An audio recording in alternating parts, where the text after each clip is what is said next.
Hi friends, ఇదైతే మనకి state bank of India అనమాట. ఇంకా దీనికి సంబంధించి junior associates customer support sales ఏదైతే ఉందో 13,735 వేకెన్సీస్కి సంబంధించి అప్లికేషన్ ఆన్లైన్ ప్రాసెస్ అయితే ఈరోజు స్టార్ట్ అవుతున్నది. 17 డిసెంబర్ 2024, ఇంకా 7th జనవరి 2025 లాస్ట్ డేట్ అనమాట. ఫ్రెండ్స్, ఇదైతే మనకి అఫీషియల్ అడ్వర్టైజ్మెంట్ అనమాట. ఇంకా age and other eligibility criteria కోసం ఈ వీడియో కింద డిస్క్రిప్షన్లో అయితే ఒక లింక్ ప్రొవైడ్ చేయడం జరిగింది. అక్కడైతే మీకు డీటెయిల్స్ అన్నీ ఉంటాయి అనమాట. ఏజ్ వచ్చేసరికి 20 to 28 ఇయర్స్, అలాగే ఎనీ గ్రాడ్యుయేషన్ అనమాట, ఎడ్యుకేషన్ క్వాలిఫికేషన్కి సంబంధించి. ఫీజుకి సంబంధించి SC, ST, PWD, ex service man వీళ్ళకైతే ఫీజు లేదనమాట. General UR OBC EWS candidates మాత్రం 750 రూపీస్ అయితే లాస్ట్ స్టెప్లో మనం ఫీజు అయితే పే చేసుకోవచ్చు. దీనికి సంబంధించి ప్రిలిమ్స్ అలాగే మెయిన్స్ ఎగ్జామినేషన్స్ అయితే కండక్ట్ చేయడం జరుగుతుంది. ఫ్రెండ్స్, ఇక్కడ మన ఆంధ్రప్రదేశ్ తెలంగాణకి సంబంధించి ఏవైతే ఎగ్జామినేషన్ సెంటర్స్ ఉన్నాయో, అలాగే అప్లికేషన్ ఆన్లైన్ రిక్వైర్మెంట్స్ అనమాట, ఏమేమి అప్లోడ్ చేయాలి దానికి సంబంధించిన డీటెయిల్స్ కూడా, అలాగే అప్లికేషన్ లింక్ అన్నీ కూడాను ప్రొవైడ్ చేయడం జరిగింది. అప్లై చేసే ముందు ఇది ఒకసారి చెక్ చేసుకుని సరిపోతుంది. ఇంకా ఇదైతే official link for application online అనమాట. ఇక రిజిస్ట్రేషన్ నెంబర్, పాస్వర్డ్ క్యాప్చర్ ఇచ్చి లాగిన్ అయ్యి అప్లికేషన్ ఫామ్ ఫిల్ అవుట్ చేసుకోవాలి. మీరు గతంలో కనుక రిజిస్టర్ అయినప్పటికీ కూడా దీని గురించి మనం ఫ్రెష్గా అయితే రిజిస్టర్ అయితే అవ్వాలి. ఇక్కడ న్యూ రిజిస్ట్రేషన్ అని ఉంది, దీని మీద క్లిక్ అయితే చేసుకోవాలి. ఫ్రెండ్స్, ఇదైతే మనకి రిజిస్ట్రేషన్ ఫామ్ అనమాట. 6 స్టెప్స్ ఆఫ్ అప్లికేషన్ ప్రాసెస్ అయితే ఇచ్చారు. Basic information, photo, signature upload చేసుకోవాలి, డీటెయిల్స్ అనమాట, అంటే education qualification details, other details, preview check చేసుకోవాలి, అప్లోడ్స్ అనమాట. అలాగే పేమెంట్ అయితే లాస్ట్లో చేసుకోవచ్చు. ఇంకా స్టార్ మార్క్ పెట్టినవన్నీ తప్పనిసరిగా ఫిల్ అవుట్ అయితే చేయాలి. ఇక్కడ ఫస్ట్ నేమ్ అనమాట, మీ యొక్క first name confirmation, middle name confirmation, last name confirmation అనమాట. ఫోటో ఐడి ఏదైతే ఉందో మీరు ఎగ్జామినేషన్ క్యారీ చేయాలనుకుంటున్నారో దాని మీద ఉన్నటువంటి నేమ్ ప్రకారం ఇక్కడ ఎగ్జాక్ట్గా మీ యొక్క ఫస్ట్ నేమ్ అయితే ఎంటర్ చేసుకోవాలి. మీ నేమ్ కనుక టోటల్గా 35 క్యారెక్టర్స్ బిలో ఉంటే కనుక ఇక్కడ ఫుల్ నేమ్ ఈ బాక్స్లో ఎంటర్ చేసుకుని కన్ఫర్మ్ అయితే చేసుకోవచ్చు. లేదంటే ఇక్కడ middle name, last name enter అయితే చేసుకోవచ్చు. మిడిల్ నేమ్ లేకపోతే దీనిని మీరు స్కిప్ చేసుకోవచ్చు అనమాట. సర్ నేమ్ అయితే లాస్ట్ నేమ్లో ఎంటర్ అయితే కూడా చేసుకోవచ్చు. ఇక్కడ మన ఫుల్ నేమ్ అయితే ఇక్కడ చూపిస్తారు, చెక్ చేసుకోవచ్చు అనమాట. ఫోటో ఐడి ప్రకారం మీ యొక్క నేమ్ కరెక్ట్గా ఉన్నదా లేదా అనేది. ఫ్రెండ్స్, ఈ అప్లికేషన్ ప్రాసెస్కి సంబంధించి మనకి ఎడిట్ ఆప్షన్ అయితే ఉండదు అనమాట. తర్వాత మనకి మోడిఫికేషన్ చేసుకోవడానికి అవకాశం అయితే ఉండదు. సో మీరు ఫోటో ఐడి ప్రకారం మీ యొక్క నేమ్ ఇవన్నీ కూడా జాగ్రత్తగా అయితే మీరు ఎంటర్ అయితే చేసుకోవాలి. అలాగే మీ యొక్క 10 డిజిట్ మొబైల్ నెంబర్ ఎంటర్ చేయాలి మిస్టేక్స్ లేకుండా. అలాగే కన్ఫర్మ్ చేయాలి సెకండ్ టైం. ఇంకా సెకండ్ ఆల్టర్నేటివ్ మొబైల్ నెంబర్ ఉండి ఇక్కడ ఎంటర్ చేసుకోవచ్చు, లేకపోతే ఆప్షన్ అనమాట. స్టార్ మార్క్ లేదు కాబట్టి ఇక్కడ ఈమెయిల్ ఐడి ఎంటర్ చేసుకోవాలి. డొమైన్ ఇక్కడ సెలెక్ట్ చేసుకోవాలి, జీమెయిల్, హాట్మెయిల్ ఏంటనేది. పైన ఇచ్చిన ఈమెయిల్ విత్ డొమైన్ అయితే ఈ బాక్స్లో ఎంటర్ అయితే చేసుకోవాలి. క్యాప్చర్ ఈ బాక్స్లో ఎంటర్ చేసిన తర్వాత ఇక్కడ మనకి సేవ్ అండ్ నెక్స్ట్ అనే బటన్, దీని మీద క్లిక్ అయితే చేయాలి. ఫ్రెండ్స్, ఇదైతే మనకి ఫోటో సిగ్నేచర్ ట్యాబ్ అనమాట. ఇక్కడ ప్రొవిజనల్ రిజిస్ట్రేషన్ నెంబర్ అయితే డిస్ప్లే చేస్తున్నారు, నోట్ చేసుకొని పెట్టుకోవాలి. మనకి మెసేజ్ కూడా వస్తుంది అనమాట. కిందకు వచ్చేస్తే ఇక్కడ మనం బ్రౌజ్ అని చెప్పేసి ఫోటోగ్రాఫ్ అప్లోడ్ చేయాలి, టిక్ ఆన్ చేయాలి. బ్రౌజ్ అనాలి, సిగ్నేచర్ అప్లోడ్ చేయాలి, టిక్ ఆన్ చేయాలి. తర్వాత నెక్స్ట్ బటన్, దీని మీద క్లిక్ అయితే చేసుకోవాలి. ఫోటోగ్రాఫ్ వచ్చేసరికి మనకి recent passport size colour photograph 4.5 x 3.5 centimetres ఆ సైజులో ఉండేలాగా చూసుకొని జేపీజీ ఫార్మాట్లో 20 to 50 KB మధ్య అప్లోడ్ అయితే చేసుకోవాలన్నమాట. సిగ్నేచర్ అనేది ఒక బ్లాక్ ఇంక్తో అయితే ఒక వైట్ పేపర్ మీద బ్లాక్ ఇంక్తో సైన్ చేసుకొని అంతవరకు స్కాన్ చేసి క్రాప్ చేసుకొని 10 to 20 KB మధ్య అదైతే మనం ఇక్కడ అప్లోడ్ అయితే చేసుకోవాలన్నమాట. నెక్స్ట్ అనే బటన్, దీని మీద క్లిక్ అయితే చేయాలి. ఫ్రెండ్స్, మన థర్డ్ ట్యాబ్కి అయితే వచ్చామన్నమాట. ఇక్కడ సర్కిల్ అయితే మనం సెలెక్ట్ అయితే చేసుకోవాలన్నమాట. మనకి అమరావతి సర్కిల్ ఉందన్నమాట, ఆంధ్రప్రదేశ్కి సంబంధించి. దీంట్లో అయితే ఈ సంవత్సరం తక్కువ వేకెన్సీస్ అయితే ఉన్నాయి, 52 దాకా ఉన్నాయి. అలాగే హైదరాబాద్ సర్కిల్కి సంబంధించి 342 వేకెన్సీస్ దాకా ఉన్నాయన్నమాట ఈ సంవత్సరం. రెండింటికి కూడా మనకి తెలుగు, ఉర్దూ అనేది లోకల్ లాంగ్వేజ్ వచ్చి ఉంటే కనుక మీరు ఏ సర్కిల్కైనా అప్లై అయితే చేసుకోవచ్చు. ఆ యొక్క లోకల్ లాంగ్వేజ్ కనుక వస్తే మీరు అదర్ స్టేట్కి సంబంధించిన వాటిలో కూడా మీరు అప్లై అయితే చేసుకోవచ్చు అనమాట. సో ఇక్కడ మొదట అయితే సర్కిల్ సెలెక్ట్ చేసుకోవాలి. సపోజ్ హైదరాబాద్కి మీరు అప్లై చేయాలని సెలెక్ట్ చేసుకోవాలి. తెలంగాణ ఆటోమేటిక్గా వస్తుంది. అదే మీరు అమరావతి ఇస్తే ఆంధ్రప్రదేశ్ అయితే మనకి వస్తుంది అనమాట. ఇట్లాగా ఆంధ్రప్రదేశ్ వస్తే సెలెక్ట్ చేసుకోవాలి, హైదరాబాద్ ఇస్తే తెలంగాణ వస్తుంది అనమాట. సెలెక్ట్ అయితే చేసుకోవాలి. Local language for language proficiency test అనేది తెలుగు, ఉర్దూ అయితే ఇచ్చారు, సెలెక్ట్ అయితే చేసుకోవాలన్నమాట. ఫ్రెండ్స్ మీకు కనుక ఇక 10th క్లాసు లేదంటే ఇంటర్మీడియట్లో కనుక ఈ యొక్క లోకల్ లాంగ్వేజ్ ఒక సబ్జెక్ట్గా చదువుకొని మీకు ప్రూఫ్ ఉంటే కనుక ఇక్కడ మీరు ఎస్ అయితే పెట్టాలన్నమాట. నో పెడితే కనుక మీరు లాంగ్వేజ్ ప్రొఫిషియన్సీ టెస్ట్కి అయితే వెళ్ళాల్సిన అవసరం అయితే ఉంటుంది. అలాగే కేటగిరీ జనరల్ ఈడబ్ల్యూఎస్ ఎస్సీనా ఎస్టీనా సెలెక్ట్ అయితే చేసుకోవాలి. ఇదైతే మనం తర్వాత చేంజ్ చేసుకునే అవకాశం అయితే ఉండదన్నమాట. ఈ ఎస్సీ ఎస్టీ అలాగే ఓబీసీ వాళ్ళు సబ్ క్యాస్ట్ అనేది ఇక్కడ ఎంటర్ అయితే చేసుకోవాలన్నమాట. ఫ్రెండ్స్ ఇంకా ఈడబ్ల్యూఎస్ క్యాండిడేట్స్ ఎవరైనా ఉంటే కనుక వాళ్ళకి ఈ యొక్క 2023-24కి సంబంధించినటువంటి ఈడబ్ల్యూఎస్ సర్టిఫికేట్ కనుక ఉండాలి కంపల్సరీ. ఉన్నట్టుగా ఇక్కడ మనం టిక్ ఆన్ అయితే చేసుకోవాలి, మిగతా వాళ్ళకి అవసరం లేదనమాట. ఆర్ యూ ట్రైన్డ్ అప్రెంటిస్, మీరు గతంలో కనుక ఎస్బీఐకి అప్రెంటిస్కి అప్లై చేసి మీరు కనుక అప్రెంటిస్ చేసి ఉంటే ఎస్బీఐలో ఎస్ అయితే పెట్టాలన్నమాట. ఎస్ పెడితే కనుక మీరు ఎప్పటి నుంచి ఎంతవరకు ట్రైనింగ్ అయితే తీసుకున్నారో ఈ యొక్క ఎస్బీఐలో అనేది మెన్షన్ చేయాలి. నో పెడితే అవసరమైతే లేదనమాట. ఫ్రెండ్స్ వాళ్ళు అప్రెంటిస్ చేసిన వాళ్ళకి హెచ్ఆర్ఎంఎస్ ఐడి అనేది ఒక అప్రెంటిస్ ఐడి అయితే ఇస్తారనమాట. ఇక్కడ ఎంటర్ కూడా చేసుకోవాలన్నమాట. సో మీరు అప్రెంటిస్ చేసిన వాళ్ళైతే ఇక్కడ ఎస్ పెట్టాలి. ఎస్ పెట్టి ఎప్పటి నుంచి ఎంతవరకు చేశారు వాళ్ళ యొక్క హెచ్ఆర్ఎంఎస్ ఐడి ఇక్కడ ఎంటర్ చేసుకోవాలి. లేకపోతే నో పెడితే కనుక ఈ 3 కాలమ్స్ అవసరమైతే లేదనమాట. పీడబ్ల్యూడీ క్యాండిడేట్స్ అయితే ఎస్ పెట్టాలి. ఎస్ పెడితే కనుక ఈ కాలమ్స్ అన్ని టైప్ ఆఫ్ డిజబిలిటీ ఇవన్నీ మెన్షన్ అయితే చేసుకోవాలన్నమాట. ఇది కూడా పీడబ్ల్యూడీ క్యాండిడేట్స్కి సంబంధించి, అదర్స్కి అయితే నో పెట్టుకుంటే సరిపోతుంది. ఇవన్నీ కూడాను జనరల్ క్యాండిడేట్స్కి అవసరమైతే లేదనమాట. ఇది మాత్రం కంపల్సరీగా రిలీజన్ సెలెక్ట్ చేసుకోవాలి అందరూ, హిందూ ముస్లిం క్రిస్టియన్ అనమాట. ఇక్కడ హిందూ పెడితే కనుక నో పెట్టాలి, లేకపోతే ఎస్ పెట్టాలన్నమాట. హిందూ కాకుండా అదర్స్ ఉన్న వాళ్ళకి మైనారిటీ కమ్యూనిటీ రిలీజియస్ స్టేటస్ అయితే ఉంటుంది, వాళ్ళు ఎస్ పెట్టాలి. హిందూ కనుక మనం పైన సెలెక్ట్ చేసుకుంటే ఇక్కడ నో అనేది సెలెక్ట్ తప్పనిసరిగా చేసుకోవాలి. నేషనాలిటీ అనేది ఇండియన్ ఆటోమేటిక్గా అయితే వచ్చిందనమాట. ఫ్రెండ్స్ మనకి ఒక నోటిఫికేషన్ ప్రకారం విడోవర్ ఉమెన్ అలాగే ఉమెన్ ఆ యొక్క జ్యుడిషియల్ సెపరేటెడ్ ఎవరైతే ఉన్నారో రీమ్యారేజ్ చేసుకోకుండా ఉన్న వాళ్ళకి సంబంధించినటువంటి ఒక రిలాక్సేషన్ అయితే ఉందన్నమాట. వాళ్ళైతే ఇక్కడ ఎస్ అయితే పెట్టుకోవాలి, అదర్స్ అయితే నో పెట్టుకోవాలి. ఎక్స్ సర్వీస్ మ్యాన్ అయితే ఎస్ పెట్టాలి, లేకపోతే నో అనమాట. ఇంకా కూడా డిజబుల్డ్ ఎక్స్ సర్వీస్ మ్యాన్ ఎవరైనా ఉంటే వాళ్ళైతే ఎస్ పెట్టాలి, లేకపోతే నో అనమాట. అలాగే ఇక్కడ ఎస్ పెడితే కనుక పీరియడ్ ఆఫ్ సర్వీస్ ఇవన్నీ మెన్షన్ అయితే చేసుకోవాలి. నో పెడితే అవసరం అయితే లేదనమాట. ఆర్ ఈ department of service man killed in action అనమాట. ఇది కూడా వాళ్ళకి సంబంధించినటువంటి ఒక డిఫెన్స్ వాళ్ళకి సంబంధించింది అనమాట. ఫ్రెండ్స్ అలాగే ఇక్కడ మీరు కనుక ఈ యొక్క ఎస్పీఐ యొక్క క్లర్క్స్ క్యాడర్లో కనుక మీరు ఎక్కడైనా వర్క్ చేస్తూ ఉంటే ఆల్రెడీ ఇక్కడ ఎస్ అయితే పెట్టాలన్నమాట, లేకపోతే నో పెట్టాలి. ఫ్రెండ్స్ ఇంకా మీరు గతంలో ఎస్బీఐ స్టేట్ బ్యాంక్ ఆఫ్ ఇండియాలో వర్క్ చేసి కనుక మీరు రిజైన్ చేసి కనుక ఉంటే కనుక ఏదైనా సర్కిల్లో క్లరికల్ క్యాడర్లో కనుక చేసి మీరు రిజైన్ చేసి ఉన్న వాళ్ళు ఎవరైనా ఉంటే కనుక ఇక్కడ ఎస్ పెట్టాలి, లేకపోతే నో అనమాట. పై కాలం ఏమో ఇప్పుడు ప్రస్తుతం మీరు వర్క్ చేస్తూ ఉంటే క్లర్క్స్గా ఎస్బీఐలో ఎస్ పెట్టాలి. కిందదేమో గతంలో చేసి కనుక రిజైన్ చేసి ఉంటే ఇక్కడ ఎస్ పెట్టుకోవాలి. మీరు గతంలో చేయకపోయినా ఇప్పుడు చేస్తూ ఉండకపోయినా ఎస్బీఐలో 2 నో పెట్టుకుంటే సరిపోతుంది. ఫ్రెండ్స్ ఇక్కడ తర్వాత 2 కాలమ్స్ ఉన్నాయి. ఇదైతే మనకి డిఫాల్ట్, అంటే మీరు బ్యాంక్లో లోన్ తీసుకుని కట్టకుండా ఉండడం కానీ అలాంటి ఏదైనా మీ మీద కనుక ఇవి ఉంటే కనుక ఎస్ పెట్టాలి. జనరల్గా ఎవరికి ఉండవు, ఈ 2 నో పెట్టుకోవచ్చు అనమాట. అలాగే కిందకి వచ్చేసరికి మీ యొక్క క్యారెక్టర్ గురించి అలాగే మోరల్ దీనికి సంబంధించి ఏదైనా కనుక రిపోర్ట్స్ ఉంటే కనుక అడ్వర్స్ రిపోర్ట్స్ ఉంటే కనుక వాళ్ళు మాత్రం ఎస్ పెట్టుకోవచ్చు. జనరల్ క్యాండిడేట్స్ అందరూ కూడా ఎవరికి ఉండవు, సాధారణంగా ఉన్న అయితే నో అయితే పెట్టుకోవచ్చు అనమాట. ఉన్న వాళ్ళు మాత్రం ఏదన్నా కేసెస్ అవి వాళ్ళు మాత్రం ఎస్ పెట్టుకోవాలి. జనరల్గా నో అయితే పెట్టుకుంటే సరిపోతుంది అనమాట. ఎగ్జామినేషన్కి సంబంధించినటువంటి డీటెయిల్స్ అనమాట. ఇక్కడ ప్రిలిమ్స్, దీనికి మెయిన్స్ ఎగ్జామ్ 2 ఎగ్జామ్స్ అయితే కండక్ట్ చేస్తారు. ప్రిలిమ్స్ ఎగ్జామినేషన్కి సంబంధించి ఇక్కడ మొదట సెలెక్ట్ అయితే చేసుకోవాలన్నమాట. స్టేట్ సెలెక్ట్ చేసుకోవాలి. సెలెక్ట్ చేసుకుంటే ఇక్కడ ఎగ్జామినేషన్ సిటీస్ వస్తాయి. సపోజ్ మనం ఆంధ్రప్రదేశ్ సెలెక్ట్ చేసుకుంటే అనంతపురం, గుంటూరు, విజయవాడ, కడప, కాకినాడ, కర్నూలు, నెల్లూరు, రాజమండ్రి, శ్రీకాకుళం, తిరుపతి, విశాఖపట్నం, విజయనగరం అవైతే వచ్చాయి అనమాట. అలాగే మీరు ఇక్కడ తెలంగాణ కనుక సెలెక్ట్ చేసుకుంటే ప్లస్ తెలంగాణ సెలెక్ట్ చేస్తే కనుక ఇక్కడ మన హైదరాబాద్, కరీంనగర్, ఖమ్మం, వరంగల్ ఇలాగైతే వస్తున్నాయి అనమాట. ఇక్కడ మీరు సెలెక్ట్ అయితే చేసుకోవచ్చు, ఎక్కడైనా మీరు ఎగ్జామ్ అయితే రాసుకోవచ్చు.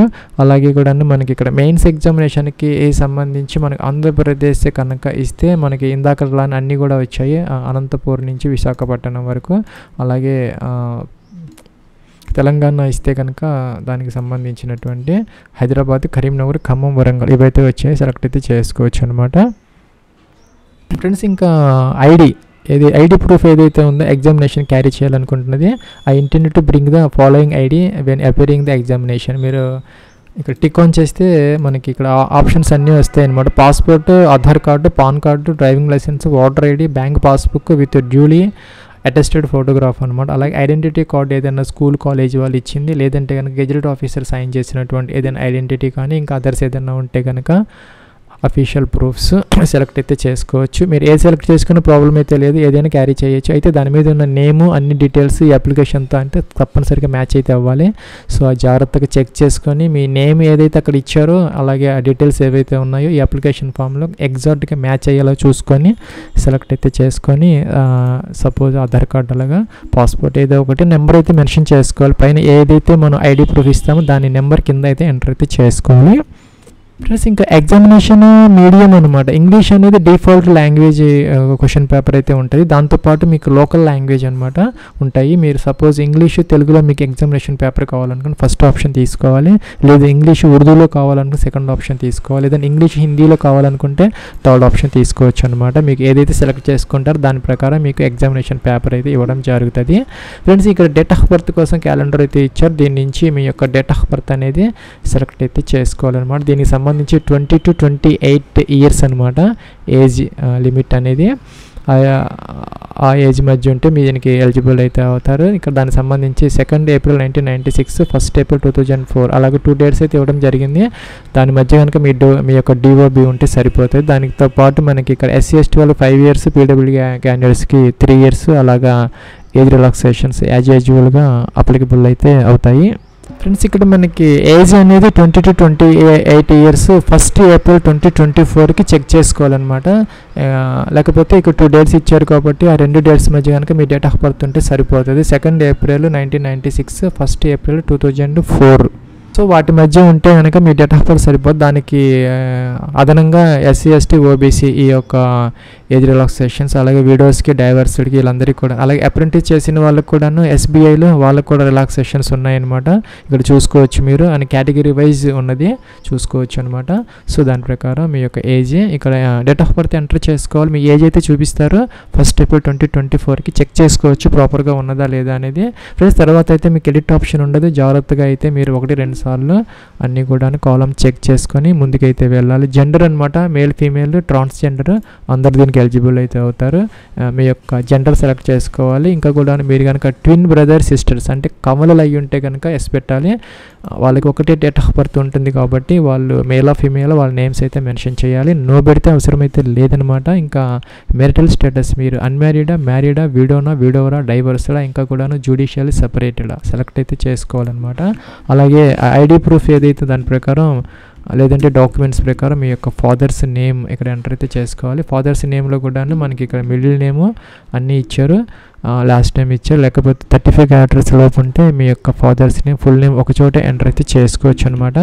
అలాగే ఇక్కడ మీ యొక్క మదర్స్ నేమ్ ఎంటర్ అయితే చేసుకోవాలన్నమాట. ఇంకా అడ్రస్ ఫర్ కరస్పాండెన్స్ కోసం డోర్ నెంబరు, ఫ్లాట్ నెంబర్తో సహా కంప్లీట్ అడ్రస్ అయితే మీరు ఇక్కడ ఎంటర్ అయితే చేసుకోవాలన్నమాట. అట్లాగే కిందకు వచ్చేస్తే డిస్ట్రిక్ట్ అనమాట. మీరు మీ అడ్రస్లో నుంచి డిస్ట్రిక్ట్, స్టేట్ అట్లాగే పిన్ కోడ్ కూడా ఎంటర్ అయితే చేసుకోవాలి. ఇంకా పర్మనెంట్ అడ్రస్ సేమ్ అయితే టిక్ ఆన్ చేస్తే ఆటోమేటిక్ ఫిల్ అయిపోతాయి ఈ కాలమ్స్. లేదంటే కనుక డిఫరెంట్ అయితే ఈ యొక్క అడ్రస్ పర్మనెంట్ అడ్రస్ అన్ని కాలమ్స్ ఈచ్ అండ్ ఎవ్రీ కాలం తప్పనిసరిగా ఫిల్ అవుట్ అయితే చేసుకోవాలన్నమాట. ఫీజు అనేది మనకి ఇక్కడ SC ST క్యాండిడేట్స్కి అలాగే PWD క్యాండిడేట్స్కి, ఎక్స్ సర్వీస్ మ్యాన్కి వీళ్ళందరికీ ఫీజు లేదనమాట. సో వాళ్ళకైతే ఇక్కడ ఆటోమేటిక్గా డిజబుల్ అయిపోయింది. లేకపోతే కనుక GST ఇన్వాయిస్ కోసం కరస్పాండెన్స్ అడ్రస్సా లేకపోతే పర్మనెంట్ అడ్రస్ అని అడుగుతుంది అనమాట. సెలెక్ట్ అయితే చేసుకోవాలి.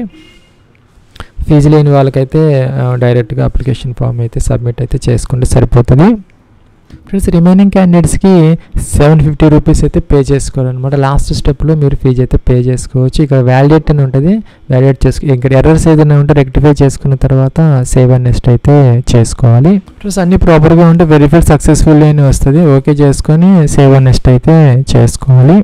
ఫ్రెండ్స్ ఇది డీటెయిల్స్ ట్యాబ్లో ఈక్యూ కాలం అనమాట. అంటే education qualification as on 31st December 2024కి మీకు ఎనీ గ్రాడ్యుయేషన్ అయితే కావాలన్నమాట. మీకు మీ దగ్గర ప్రొవిజనల్ సర్టిఫికేట్ లేదంటే మార్క్ షీట్ కానీ ఏదో ఒక ప్రూఫ్ కనుక 31st December 2024కి ఉంటే కనుక సరిపోతుంది అనమాట. సో మీరు ఈ సంవత్సరం ఎగ్జామినేషన్స్ రాసి రిజల్ట్స్ కోసం వెయిట్ చేస్తున్న వాళ్ళు కూడా దీనికి అప్లై అయితే చేసుకోవచ్చు అనమాట. అందుకోసం ఇక్కడ మనకి అపీర్డ్ పాస్డ్ అనే ఆప్షన్స్ కూడా ఉన్నాయన్నమాట. సో మీరు కనుక అపీర్ అయ్యి వెయిటింగ్ ఫర్ రిజల్ట్స్ అయితే కనుక ఈ ఆప్షన్ తీసుకోవాలి. ఫ్రెండ్స్ ఇక్కడ నోట్ అయితే ఇచ్చారనమాట. Those who are in the final year, అలాగే ఫైనల్ సెమిస్టర్లో కానీ ఫైనల్ ఇయర్లో కానీ ఉన్న వాళ్ళు కూడా దీనికి అప్లై అయితే చేసుకోవచ్చు అనమాట. వాళ్ళు కూడా దీనికి ఎలిజిబుల్ అయితే అవుతారని చెప్పేసి ఒక నోట్ అయితే ఇచ్చారు. అయితే కనుక వాళ్ళు 31st December 2024 అనేది కట్ ఆఫ్ డేట్ అనమాట. ఆ డేట్కి అయితే మీరు పాస్ అయినట్టుగా మీ దగ్గర ప్రూఫ్ అయితే అప్పటికి చూపించాలన్నమాట. ఫ్రెండ్స్ మీరు ఈ సంవత్సరం డిగ్రీ చదువుకుంటూ కనుక ఉన్నప్పటికీ అప్లై అయితే చేసుకోవచ్చు. 31st December 2024 లోపు కనుక మీరు పాస్ అయితే కనుక సరిపోతుంది, దీనికి అప్లై అయితే చేసుకోవచ్చు. లేదు మీరు ఆల్రెడీ పాస్డ్ అయితే కనుక కింద ఆప్షన్ తీసుకుంటే సరిపోతుంది అనమాట. ఇక్కడ ఆర్ట్స్ అంటే BA వాళ్ళు పై ఆప్షన్ తీసుకోవాలి. బీకామ్ ఫ్రెండ్స్ ఆర్ట్స్ అంటే BA, కామర్స్ అంటే బీకామ్ వాళ్ళు సెకండ్ ఆప్షన్ తీసుకోవాలి. BSc వాళ్ళు థర్డ్ ఆప్షన్ తీసుకోవాలి. ఇంకా అగ్రికల్చర్లో కనుక డిగ్రీ చేసి థర్డ్ ఆప్షన్ తీసుకోవాలి. మేనేజ్మెంట్లో ఎవరైనా చేసి ఉంటే BBM అలాగా ఆప్షన్, ఇలా ఇంజనీరింగ్ ఎవరైనా ఉంటే ఈ ఆప్షన్ తీసుకోవాలన్నమాట. ఇక్కడ లేనిది ఏదైనా మీరు డిగ్రీ చేస్తుంటే అదర్స్ కూడా ఆప్షన్ ఉంది, సెలెక్ట్ చేసుకోవచ్చు. లేదంటే డైరెక్ట్గా సెలెక్ట్ అయితే అలాగే ఇక్కడ కాలేజీ నేమ్ లేదంటే యూనివర్సిటీ నేమ్ అనమాట. ఇక్కడ మీరు ఎంటర్ అయితే చేసుకోవాలి. ఇక్కడ అన్నీ కూడా వస్తాయి, సెలెక్ట్ అయితే చేసుకోవచ్చు. అండ్ లేనిది ఏదైనా ఉంటే మనకి అదర్స్ ఆప్షన్ కూడా ఉంటుంది, లేకపోతే మీరు డైరెక్ట్గా ఎంటర్ అయితే చేసుకోవచ్చు, ప్రాబ్లం అయితే లేదనమాట. ఇంకా కూడా పాసింగ్ అనమాట, ఎప్పుడు పాస్ అయ్యారు అనేది ఇక్కడ ఎంటర్ అయితే చేసుకోవాలంటే date and year of passing of graduation అనమాట. అలాగే పర్సంటేజ్ అనేది మీకు ఎంత వచ్చింది అనేది మెన్షన్ అయితే చేసుకోవాలి. ఫ్రెండ్స్ ఇలాగ ఎంటర్ అయితే చేసుకోవాలి. ఇంకా గ్రేడ్ సిస్టంలో ఉంటే కనుక ఈక్వల్ పర్సంటేజ్లోకి మార్చుకొని మొత్తం మీద మీకు ఎంత పర్సంటేజ్ అగ్రిగేట్ వచ్చింది అనేది ఇక్కడ ఎంటర్ అయితే చేసుకోవాలన్నమాట. First class second class mention చేసుకోవాలి. ఇంకా ఇంటిగ్రేటెడ్ డ్యూయల్ డిగ్రీ చేస్తూ ఉంటారు కొంతమంది IDDలో, వాళ్ళైతే ఇది ఇక్కడ ఎపిఎడ్ పాస్ సెలెక్ట్ చేసుకొని ఇవన్నీ కూడా ఫిల్అవుట్ చేసుకోవాలి. అలాగే మీ PG ఉంటే కనుక ఎంటర్ అయితే చేసుకోవచ్చు, లేకపోతే ఆప్షన్లు అనమాట. గ్రాడ్యుయేషన్ మాత్రం కంపల్సరీగా ఎంటర్ అయితే చేసుకోవాలి అందరూ కూడాను. అలాగే ఈ వేకెన్సీస్కి సంబంధించి మీకు ఎక్స్పీరియన్స్ అవసరం లేదనమాట. ఉంటే ఎంటర్ చేసుకోవచ్చు. ఎంప్లాయర్ నేమ్ అంటే కంపెనీ నేము, ఏ పోస్ట్, ఎప్పటి నుంచి ఎంతవరకు చేశారు, డ్యూటీస్ ఏంటి, మీరు ఎందుకు రిజైన్ చేశారనే డీటెయిల్స్ అన్ని మెన్షన్ చేసుకోవాలన్నమాట. మీకు ఎక్స్పీరియన్స్ లేకపోతే ఈ కాలమ్స్ అన్ని పూర్తిగా స్కిప్ చేసుకొని కిందకైతే రావచ్చు అనమాట. Whether desirous of taking pre examination training SC ST OBC ex service man వీళ్ళందరికీ కూడాను, అలాగే PWD క్యాండిడేట్స్కి ఇక్కడ ఎవరికైతే ఇచ్చారో వాళ్ళందరికీ కూడాను ప్రీ ఎగ్జామ్ ట్రైనింగ్ అయితే ఫ్రీగా ఇవ్వడం జరుగుతుంది. వాళ్ళు పెట్టుకోవచ్చు. పెట్టుకుంటే కనుక వాళ్ళు ఆ యొక్క ఇందాక చెప్పినటువంటి ఆ ఎగ్జామినేషన్ సిటీస్ ఏవైతే ఉన్నాయో ఆ సిటీస్లో వాళ్ళకి ప్రీ ఎగ్జామ్ ట్రైనింగ్ అయితే ఇవ్వడం జరుగుతుంది, వాళ్ళు తీసుకోవచ్చు అనమాట. దానిని అవైల్ చేసుకోవచ్చు. అదర్స్ మీకు అవసరం లేదనుకుంటే నో కూడా పెట్టుకోవచ్చు అనమాట, మీ ఇష్టం అది. అలాగే ఒక లాంగ్వేజ్ కంపల్సరీగా మీరు ఇక్కడ రీడ్ రైట్ స్పీక్ ఎంటర్ చేసుకోవాలి. ఇంకా అదర్ లాంగ్వేజెస్ కూడా మీరు ఎంటర్ అయితే చేసుకోవచ్చు అనమాట. అలాగే ఇంగ్లీషు టిక్ ఆన్ చేసుకోవచ్చు. అలాగే మీకు అదర్ లాంగ్వేజెస్ ఇంకా ఏదైనా వచ్చి ఉంటే అయితే చేసుకోవచ్చు. అలాగే కిందకు రావాలి, వ్యాలిడేట్ చేసుకోవాలి, అన్ని ప్రాపర్గా ఉంటే వెరిఫైడ్ సక్సెస్ఫుల్లీ అని వస్తుంది. ఓకే అనాలి, సేవ్ నెక్స్ట్ అయితే చేసుకోవాలి. ఫ్రెండ్స్ ఇదైతే మనకి ప్రివ్యూ ట్యాబ్ అనమాట. మనకి ప్రివ్యూ కనపడుతుంది. ఇప్పటివరకు మనం ఏవైతే ఇన్ఫర్మేషన్ ఎంటర్ చేసామో అవన్నీ ఇక్కడ కనపడతాయి అనమాట. చెక్ చేసుకోవాలి. మీకు ఏదైనా మోడిఫికేషన్స్ కావాలంటే చేసుకోవచ్చు. బ్యాక్ అని బటన్ ఉంది, బ్యాక్ వెళ్ళి మీరు చేసుకోవచ్చు అనమాట. సో మీకు తర్వాత అయితే ఆప్షన్ ఉండదు అనమాట. ఇక్కడ కంప్లీట్ రిజిస్ట్రేషన్ అని ఉంది, అది చేసిన తర్వాత మీకు ఆప్షన్ ఉండదు అనమాట. సో జాగ్రత్తగా బ్యాక్ వెళ్ళి చెక్ చేసుకుని అన్ని ప్రాపర్గా ఉన్నప్పుడు మాత్రం మీరు ఐ అగ్రీ అనాలి. అలాగే ఇదైతే డిక్లరేషన్ అనమాట. ఇంకా కూడా మీ యొక్క నేము ఆ డీటెయిల్స్ అన్నీ కూడా ID ప్రూఫ్ ప్రకారం ఉన్నాయని చెప్పేసి డిక్లరేషన్ అయితే ఇవ్వాలన్నమాట.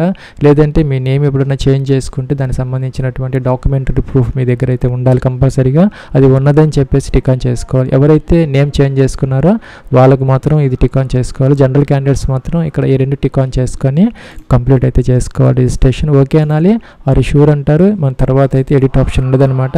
సో మీకు మళ్ళీ చెప్పడం జరుగుతున్నది, ఎందుకంటే ఎడిట్ ఆప్షన్ అని ఉండదు. మీరు తొందరపడి కంప్లీట్ అయితే చేసుకోవచ్చు. 1-2 సార్లు చెక్ చేసుకుని అన్ని ప్రాపర్గా ఉన్నప్పుడు మాత్రమే మీరు ఓకే చేసుకోవాలి. ప్లస్ అలాగే ఇక్కడ లెఫ్ట్ థంబ్ ఇంప్రెషన్ అప్లోడ్ చేయాలి. ఇంకా హ్యాండ్ రిటన్ డిక్లరేషన్ అప్లోడ్ చేయాలి. క్యాప్చా ఉందన్నమాట ఈ బాక్స్లో. మనం ఎంటర్ అయితే చేసుకొని ఇక్కడ సేవ్ అండ్ నెక్స్ట్ అయితే చేసుకోవాలన్నమాట. లెఫ్ట్ థంబ్ ఇంప్రెషన్ అనేది ఒక వైట్ పేపర్ మీద బ్లాక్ లేదంటే బ్లూ ఇంక్తో మనం ఇంప్రెషన్ చేసుకోవచ్చు. దాన్ని స్కాన్ చేసుకొని అంతవరకు క్రాప్ చేసుకొని 20 to 50 KB మధ్య జేపీజీ ఫార్మేట్లో అప్లోడ్ అయితే చేసుకోవాలన్నమాట. ఇంకా హ్యాండ్ రిటర్న్ డిక్లరేషన్ అనేది ఒకటి మనం అప్లోడ్ అయితే చేసుకోవాలి. ఒక వైట్ పేపర్ మీద ఇక్కడ మనకు కొంత ఇన్ఫర్మేషన్ ఇచ్చారు. ఈ విధంగా మనం చేత్తో బ్లాక్ ఇంక్తో రాసుకొని స్కాన్ చేసుకొని జేపీజీ ఫార్మేట్లో 50 to 100 KB మధ్య అది నేను అప్లోడ్ అయితే చేసుకోవాలన్నమాట. ఒక వైట్ పేపర్ మీద బ్లాక్ ఇంక్తో మీ నేమ్ రాసుకోవాలి, డేట్ ఆఫ్ బర్త్ వేసుకోవాలి. Hereby declare that all the information submitted by me in the application form is correct, true and valid. I will present the supporting documents as and when required. The signature, photograph and left thumb impression is of mine. ఇలాగనమాట. ఈ యొక్క declaration అనేది మీరు రాసుకొని scan చేసుకొని upload చేసిన తర్వాత save and next అనే బటన్ దీని మీద క్లిక్ అయితే చేసుకోవాలి. ఫ్రెండ్స్, ఇదైతే లాస్ట్ స్టెప్ అనమాట. ఇక్కడ ఫీజు ఉన్న వాళ్ళకి ఫీజు ప్రాంప్ట్ అయితే వస్తుంది అనమాట. 750 రూపీస్ అయితే పే చేసుకోవాలి. ఇక్కడ క్యాప్చా ఎంటర్ చేసేసి ఓకే అంటే మీకు పేమెంట్ గేట్వే ఓపెన్ అవుతుంది. డెబిట్ కార్డ్, క్రెడిట్ కార్డ్ అలాగే మల్టిపుల్ ఆప్షన్స్ అయితే వస్తాయి. ఏదో ఒక గేట్వే ద్వారా మీరు ఫీజు అయితే పే చేసుకొని ఇక్కడ అప్లికేషన్ ఫామ్ అయితే ప్రింట్ అయితే తీసుకోవచ్చు అనమాట. ఫీజు లేని వాళ్ళకి డైరెక్ట్గా ఈ విధంగా ప్రింట్ ఆప్షన్ వస్తుంది, డైరెక్ట్గా తీసేసుకోవచ్చు. ఫ్రెండ్స్, ఇక్కడ రిజిస్ట్రేషన్ నెంబర్, పాస్వర్డ్ క్యాప్చర్ ఇచ్చేసి లాగిన్ తర్వాత కూడా మీరు ప్రింట్ అయితే తీసుకోవచ్చు. దానికోసం మనకి 22 జనవరి 2025 దాకా అయితే టైం ఇవ్వడం జరిగింది. ఇది ఫ్రెండ్స్ మనకి స్టేట్ బ్యాంక్ ఆఫ్ ఇండియాకి సంబంధించి జూనియర్ అసోసియేట్స్ ఏవైతే ఉన్నాయో కస్టమర్ సపోర్ట్ అండ్ సేల్స్ డివిజన్కి సంబంధించి 13,735 వేకెన్సీకి సంబంధించినటువంటి application online process. Wish all the best and success. Have a nice day.